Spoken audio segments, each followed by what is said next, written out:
এক ধোপা ছিল। সে প্রতিদিন তার গাধাকে ঘাস খাওয়ানোর জন্য জঙ্গলের পাশে থাকা একটা চারণ ভূমিতে নিয়ে যেত।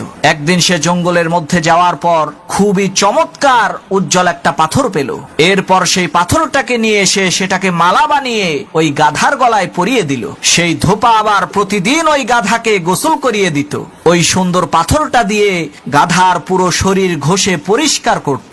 একদিন একজন স্বর্ণকার জহুরি পাশ দিয়ে যাওয়ার সময় ধোপার এই কাণ্ড দেখে অবাক হয়ে বলল, সর্বনাশ, কোটি কোটি টাকা দামের মহামূল্যবান হীরা দিয়ে এই ধোপা গাধার শরীর পরিষ্কার করছে।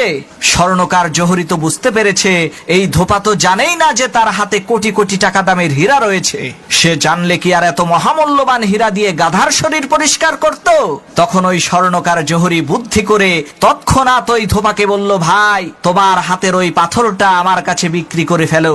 স্বর্ণকারের এই কথা শুনে ধোপা অবাক হয়ে বলল, কি সব যাতা বলেন, পাথরের কি অভাব নাকি, একটা কুড়িয়ে নিলেই তো হয়। তখন সেই স্বর্ণকার বলল, আরে ভাই, তোমার হাতের ওই পাথরটা খুবই সুন্দর, আমার বাড়িতে ছোট ছেলে মেয়ে আছে, তাদেরকে নিয়ে দিলে তারা খুশি হবে, এই যে নাও 2 টাকা দিচ্ছি, রাখো। তখন ধোপা দেখলো, আরে সাধারণ একটা পাথরের দাম 2 টাকা, এটা খারাপ কি, ভালোই তো। ধোপা খুশি হয়ে 2 টাকা নিয়ে ওই পাথরটা স্বর্ণকারকে দিয়ে দিল।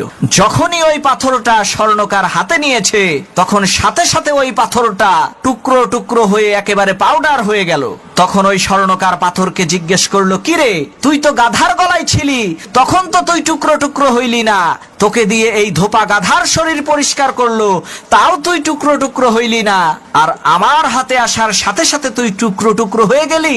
তখন ওই হীরার মধ্য থেকে আওয়াজ আসলো, আরে আহাম্মক স্বর্ণকার জহুরি, আমার মূল্য যে কত সেটা তো এই ধোপা জানে না, যার কারণে সে আমাকে যেইভাবে রেখেছে সেইভাবে আমি খুশি ছিলাম, কিন্তু তুই তো আমার মূল্য জানতি, তুই জেনে শুনে কিভাবে মাত্র 2 টাকা আমার মূল্য নির্ধারণ করলি, এজন্যই তো আমি টুকরো টুকরো হয়ে গেছি।